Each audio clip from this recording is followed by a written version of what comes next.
What's up guys, Toro Cards here, welcome back to a brand new video on the channel. And in today's video, as you can tell by the screen, we're going to be talking about the 5 things I wish I knew before entering the hobby, the sports card world. So so this is not going to be a video where I'm going to be doing a mail day like showing cards and all that. It's going to be more of a presentation slideshow, so I'm not going to try not to bore you out, but without further ado, let's get right into the video.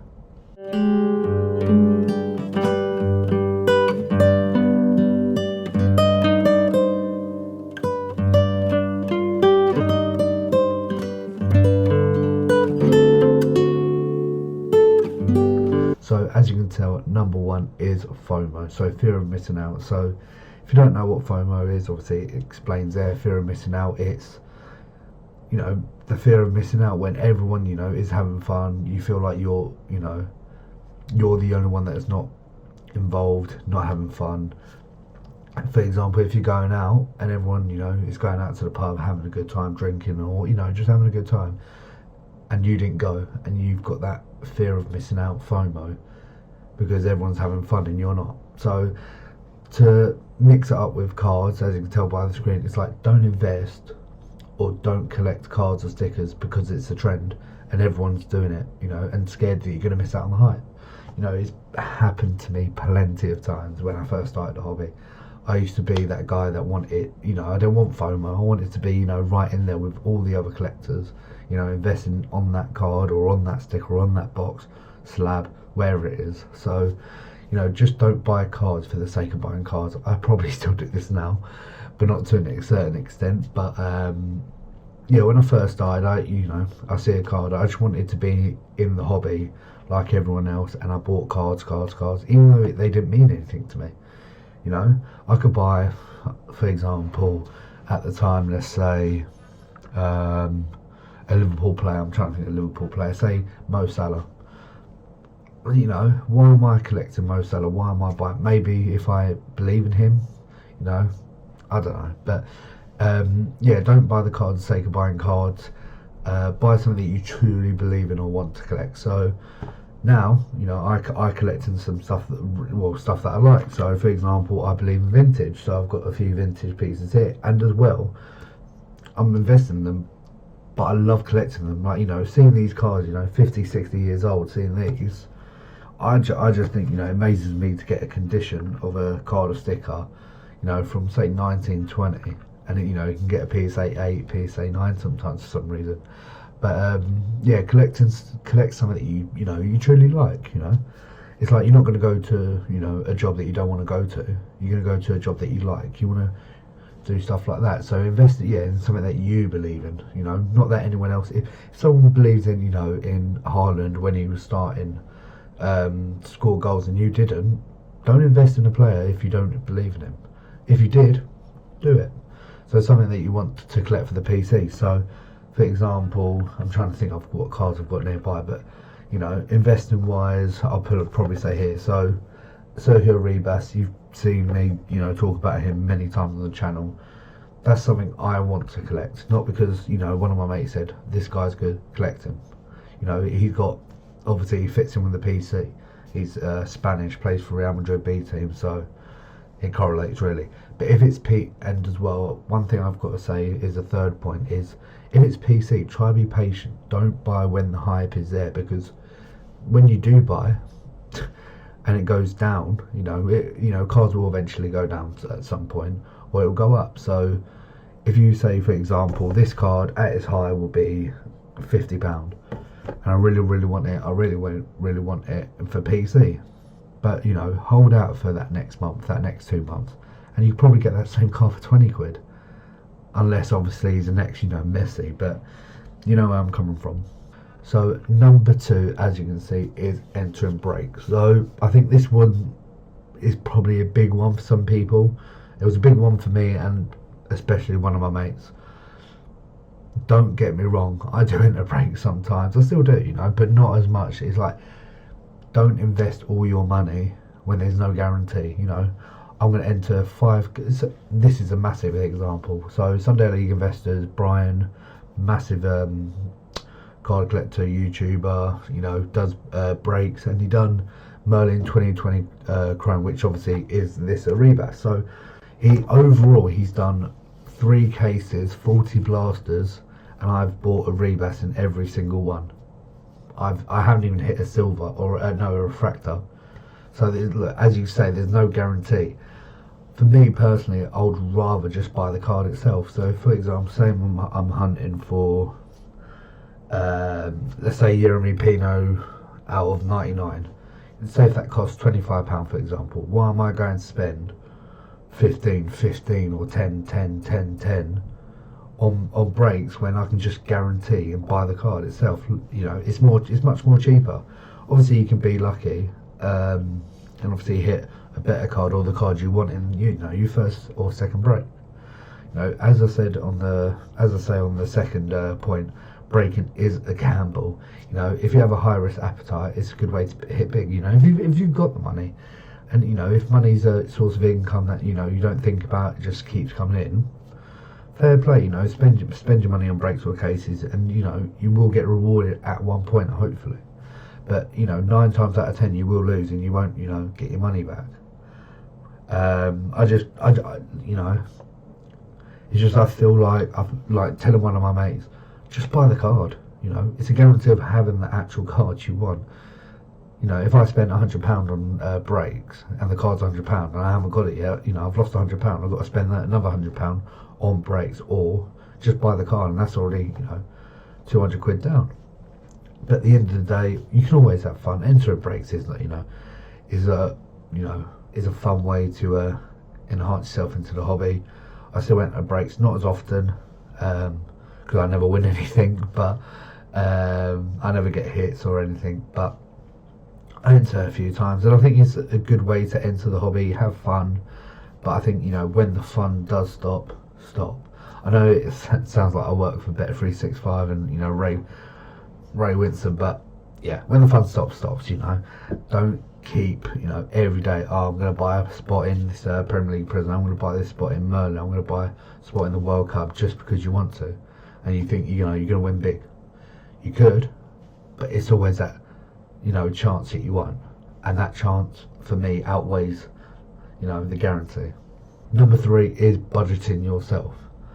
I'm probably the worst person to do this point because I do spend a lot of money, but when I first started in the hobby, it was really bad. So, set a budget and stick to it. If you've only got £50 for the week or the month to spend on cards, let that be your budget.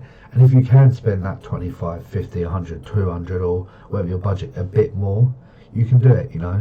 When I first started in the hobby, all I saw was transactions coming out my bank app, because that's all I did. I bought.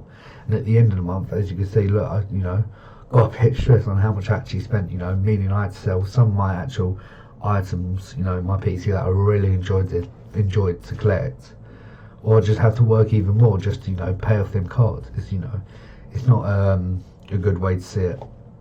Obviously, it's very easy, to hop on Instagram, make an account, try to show off not show off your collection, but show off, what you got, and there's always going to be people who've got better cards than you and all that. And for example, if I'm on Instagram and I see someone with a card that I really like and it's better, some people might say, I want to buy a better card, and it's like, I want to level them. It's like, it does take time.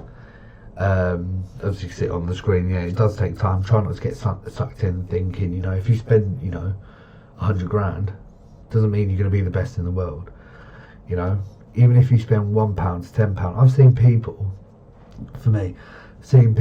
spend only like £10 like in a month and still enjoy the hobby, still collect, and that's what makes me realise you don't need to spend 200, 300 quid on a card.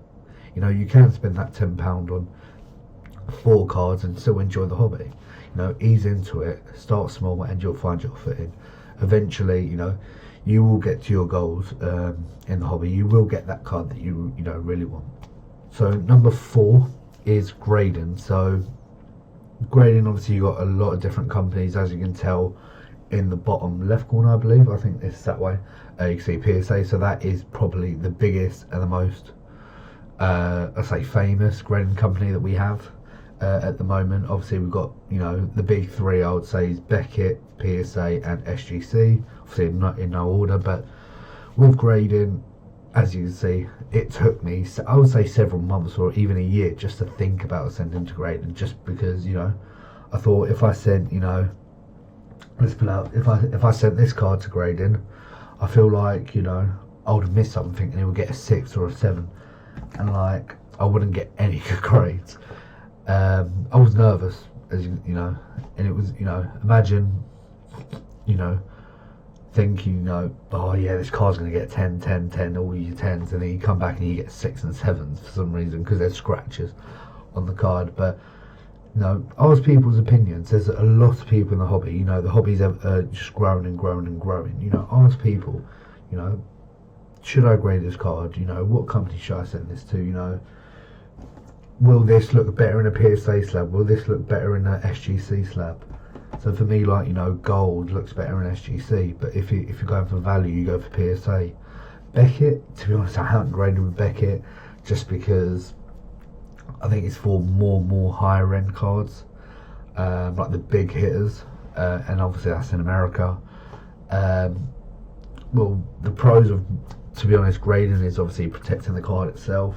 If you weigh out the pros of it, I think grading's obviously, say, £21 at the moment on average, and I think the slab lasts for 70 years, so that works out for 30p a week or 30p a year or something like that. So I think that's a no-brainer, and obviously it looks better. It does look better. I think, you know, having cards, you know, I'm just going to use for example this in a slab. I think that looks so beautiful. You know, the shine on it. Obviously, getting a 10 makes it better, but you know, it could increase the value of the card or sticker that you grade. So you can, you know, sell that card, you know, on for more, and then, you know, buy a card that you want for your PC, which is bigger or better, or, you know, you can, you know, take that funds and use it in your, you know, own life, paint your house, you know what I mean. So obviously it will look better. It's better for PC. I think, you know, it protects the card.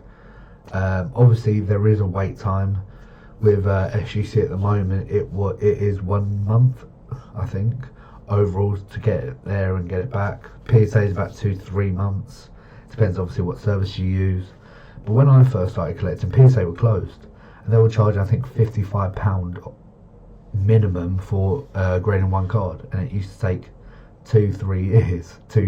Some people were still getting their cards back from 2020. But if you do want to grade, I will make a separate video on what cards send to grade and how to do it. I advise using, me personally, a middleman when you're first starting the hobby. You know, they get, you know, it makes the process so much easier.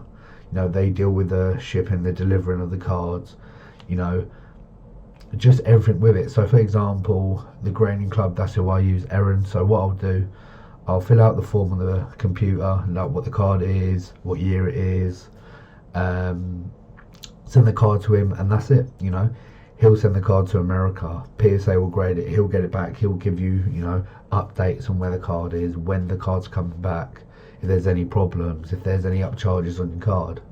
You know, if you're grading by yourself and you've just started, this is going to be just a total mindfuck. So I think using a middleman, not just the grading club himself, you got, you know, gym sports cards, you got art grading, there's a whole load. So I use a grading club, but I think it makes the process so much easier, and you don't need to worry about, you know, other things, and that's obviously what you pay for. Number 5 is enjoy the hobby. So collect what you love at the end of the day. You know, there's always going to be investors, there's always going to be collectors, there's always going to be both. For me personally, I would say I'm a bit of both. You know, I invest in cards, for example, Sergio Ribas, or I invest in, you know, say Pedri or plays like that. So when they do get higher in price, I sell them on to buy cards that I want. You know, if I have to, you know, talking to the camera and say I can afford a Messi autograph, I can't. You know, Messi auto, like out of 99 or Messi auto, you know, I can't afford that. But if I buy cards, grade them, sell them on, I can actually get a card that I really want.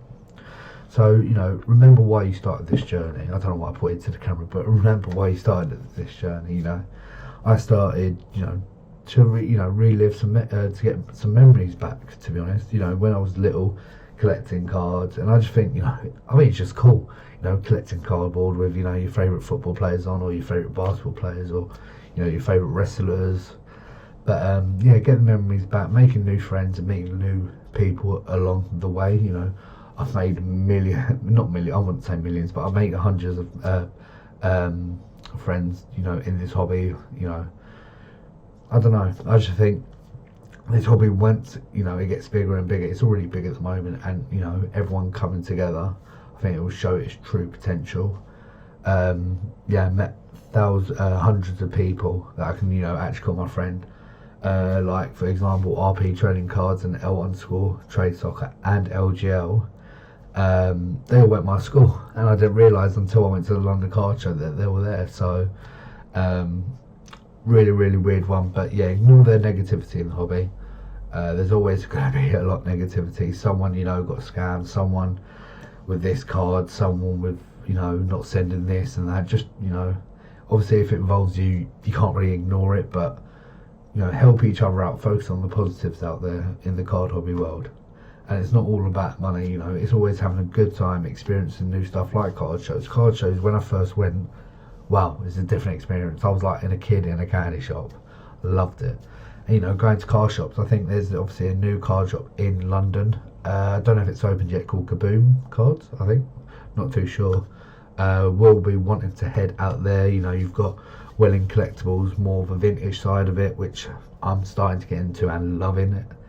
But yeah, no, 100%. So let's get on to the next slide. And next slide is thank you for watching, guys. Honestly, I know I've probably been really, really boring, and I will eventually, if you guys want to, do a part 2 on this video, just to give you a bit more information.